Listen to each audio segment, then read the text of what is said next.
Hey, it doesn't look as though this is working. Well, hopefully this will save. Alright, y'all. I don't usually do this, but we're gonna have a vlog right now.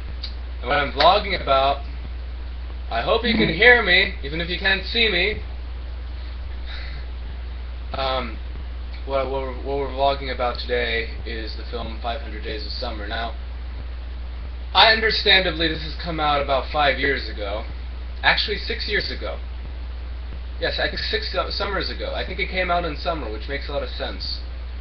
And all of a sudden, I must have gotten a flash from the past of some sort because it's on my mind again.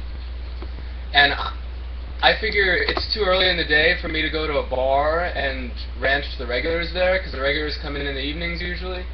I still got work after this, so they don't want to hear my stories. So I'm going to tell y'all this story. It isn't really a story, it's more of a commentary on a very bad story. And I'm just going to let you come to your own conclusions. And usually in situations such as these, the speaker tells you to go and see the movie after the fact. But I'm not going to tell you that. I'm not going to tell you to go and see the movie because I don't want anyone to fucking see the movie. I'm just going to tell you about why I think it's such a terrible movie. And I'm going to first tell you why I'm biased in this respect, and secondly I'm going to tell you why I'm not biased in this respect. Because really my reasons, my unbiased reasons, are a much greater influence here than my biased reasons. I give a fuck about my biased reasons because that would be very emotive of me. And it's that exact word emotive that I'll be dealing with today. And I could, could have written a whole fucking dissertation on this and developed, Alasdair MacIntyre's theory of emotivism in our culture. But maybe that would be a bit too academic. Maybe this would come across as pretentious to some people, whatever the fuck that means. So I'm going to tell it to you in more or less plain English with some slang thrown in there. If I have slang in me at the moment. Okay, but biased reasons first. Okay, I first fucking saw this movie, and yeah, this is kind of a movie review, in 2009, just as I was getting out of high school, never had a girlfriend before, and was falling in love, or whatever it was, for the first time. And a guy who I don't even talk to anymore, who's kind of a dick now, because he went to Berkeley and became a hipster, but who was like my best friend at the time, or so I thought. He was coming out of a relationship with this wonderful, beautiful girl who I don't talk to anymore either, because she kind of blew me off too. I think I've just been around too many fucking beautiful people in my life, if that makes sense. Don't judge me. Don't judge me yet, right? And they were coming out of a relationship, and she asked me if I'd seen this movie, and I'm like, well, this seems like a hipster movie. I'm an indie kid myself. Indie was big then, and I felt like a lot of people were cannibalizing it. It's all about EDM nowadays, which is funny because I was into electronic dance music a while back too, back in high school. But that's neither here nor there. I didn't really mind so much, except I'd rather never see Joseph Gordon-Levitt sing the Pixies again, even if he's sober, even if his fucking character is sober. I just don't want to see it. My point being, though, that this movie, it was very stylistically good. It was very impressionistic in many ways, if that makes sense. A lot of surface appearances, not a lot of depth, not a lot of room for analysis. I've never watched it a second time, so I don't know if there's a lot of hidden symbolism all over the place. If so, it's probably pretentious because it's probably made by indie hipsters. And indie hipsters, not indie kids. There's a distinction there. But whatever. I didn't see the movie when it came out. I saw it a year later. This was after this first girl I was telling you about broke up with me. And I wasn't in a very good place because I couldn't understand exactly why she did break up with me. And my mother watched that movie, and she was kind of, I'll admit, my mother knows just how to say the most charming and frankly bitchy, cold, discomforting things very callously. And she said, oh, the movie's very, the Russian word is pouchительny, which means it teaches you something. It's didactic. Well, fuck no, it didn't teach me anything. It didn't give me any kind of ethic. This is where I'm leading into this. My unbiased reasons here. I mean, to some degree, you might say everyone's biased, but really, everyone's just drawing on experience. But that doesn't necessarily make you irrationally, emotively biased, as we shall see. The movie didn't teach me anything in the way of ethics. When you watch a good film, let's say The Godfather Part 2, right? I hope many of you have seen The Godfather Part 2. You know, I'm not going to spoil it, but by the end, you get this notion, and maybe some people would see it as a happy ending, and they'd be like, well, you know, I want to be more like Corleone. I think a lot of people would see it as a sad ending. No spoilers, I'm just saying a lot of people. I'm not even saying most people. I'm not going to tell you what I believe on this, but, I mean, if you saw it, you'd probably agree with me. And most of them would probably, well, I'm sorry, a lot of them, I should correct that. A lot of them would probably say, this movie is, you know, I don't want to be a Corleone. But that's a moral message, you know. In Amélie de Poulain, you know, again, not many spoilers, but, you know, the theme there is be good to others, serve others, I'd say. I mean, that's what I learned from it. But also remember to take care of yourself, and it's okay. And sometimes you'll hurt even more if you're a good person, and you've been doing a lot for people, and people don't take you, people take you for granted, than if you just kind of go through your life kind of ambivalently, you know, or just out for yourself.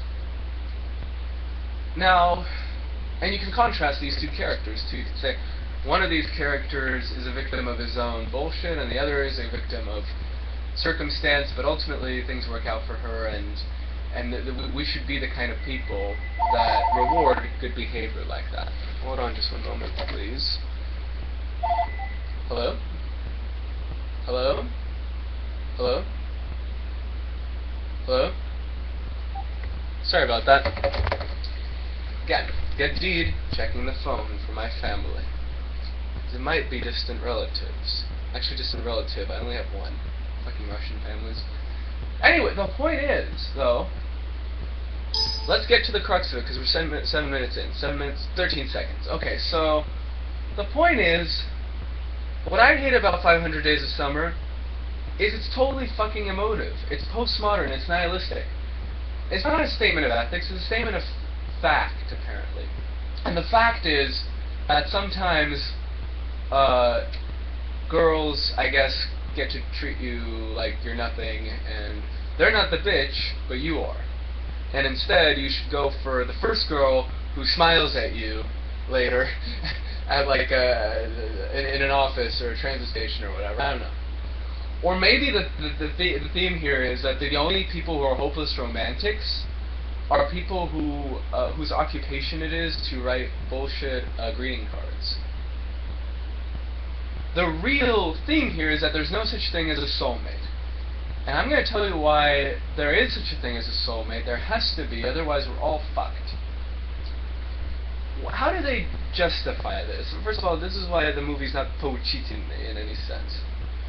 The fucking, like, if you need a voiceover in your script, it's already usually a pretty weak script, right? If you need a voiceover moralizing, that's a hella weak script, right? I'm not from Northern California, by the way, I'm from Southern California, but I do like the word hella. You know, incidentally, it's no doubt from Northern California. I think they're from Santa Barbara, whatever. Anyway, the point is that I don't need a big, deep voice telling me not to ascribe cosmic meaning to a human event, because I'm not an atheist. First things first. I'm not going to lose my faith in God just based on, well, a bad experience. Well, maybe, but, you know, not me, you know. This is really a movie not about relationships in the romantic sense, in the narrow sense, but it's really a movie about cynicism and, I think, religion and culture. Because a Christian would probably say, or a Christian Socratic, like Gabriel Marcel from the early 20th century and stuff like that, that these, or like Carl Jung, that these chance meetings between people are significant. They don't just feel significant, they are significant. And even if what comes out after that is painful to you, it has meaning. It's not just your projection psychoanalytically. There's this tinge of psychoanalysis, I think, behavioral psychology, running through that movie. Probably because I'll bet that if the screenwriter went through most of this bullshit and dated a bitch like that character, I'm sorry, but she totally led him on, right? If I remember correctly. And disconfirmed him and whatever. It seemed more or less amoral. I'll bet he got some counseling, and based on the counseling he wrote this script. Fine. Good first attempt. It wasn't a terrible movie, but it was a horrible movie. You know, I mean, it was well written. I fucking hated it. That's all I can say. Good job, keep writing. I fucking hated it though. I'm sorry that happened to you. I'll bet it did. And good job finding Joseph Gordon-Levitt to play the part. He was perfect for it. But fuck all of you for making this movie. That's my theme. Because it's so arbitrary. You know, think about it. If there's no soulmate out there for you, basic moral reasoning tells you that all relationships are a zero-sum game. Because there might be a beautiful woman out there, and every suitor that she has is theoretically equal. This is what I hated about the movie. I intuited this sense of like leveling throughout it. I was really catching on to this kind of bullshit. Every suitor is theoretically equal. You know, Kierkegaard, a great Christian thinker from the 18th century, great thinker in general, considered by some like Wittgenstein, the 20th century to have been the did I say 18th century? I meant 1800s, 19th century. Considered to be considered by Wittgenstein of the 20th century to be the most profound thinker of the prior century. Kierkegaard, he said that this is a problem with our society, even back in his day. It's even worse now, of leveling, saying everyone's equal. You know, in theory maybe, but why treat people that way? You know, why not treat people based on? I mean, not saying treat people arbitrarily, but treat people according to what they deserve. Right? Because even people who preach equality are still going to treat people arbitrarily. When you call them out on it, you're like, well, why are you judging me? You don't have the right to judge me because you're nobody, right? The thing about it is, a lot of this is emotivism. When you say everyone's equal, it leaves everything up to whim, and then it's pointless. It's meaningless. Here's the point. If every guy, every suitor that you have, girls, if every guy and maybe every girl is equal, or it's all a matter of preference for you, what right do you have to judge anyone, or what right do you have to choose one over any other? Just on a whim? That's terrifying. Because that puts everyone else at a disadvantage. That means if they're all equally deserve you, then none of them deserve you. But that's not fair to you, is it? Because you deserve someone or another in your life, right? But you don't want to break any hearts. But the great thing is, if you know that someone out there really fucking loves you and has really committed himself to you, not just the idea of you, but you know, as acting out, you know, you don't judge his soul claiming, oh, it's just the idea of me. You know, maybe after a while you can judge that, but if someone really loves you, and you might want to consider giving that guy a shot, and I don't know, maybe, I guess Zoe Deschanel's character gave him a shot, but you know, consider, at least validate that. Recognize it's tragic if you don't love him in return, at least. And, you know, don't go off with, his best friend or something, who's probably an asshole if he goes off with you, know? I've been in that situation, where someone I thought was my best friend went off after only 3 days of knowing this girl that I was madly in love with. I totally seduced her, you know? No, she doesn't like to admit it. But that's not right. The woman doesn't get to choose in that situation. He was a disloyal asshole, and he didn't even care about her.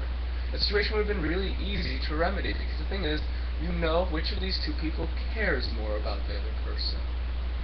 So if she chooses the wrong one, and you're the wrong one, the right thing to do is to say, hey, I'm not that into you, but my best friend is.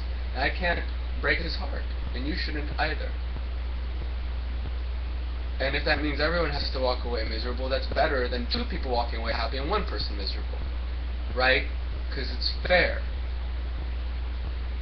And that is what's totally lacking in this movie, 500 Days of Summer. Because really, ultimately, Joseph Gordon-Levitt goes off with Autumn on a whim. I don't mind spoiling this movie, right? And she's just a cute girl. But, whose heart is he gonna break now, right? It's not a very moral movie.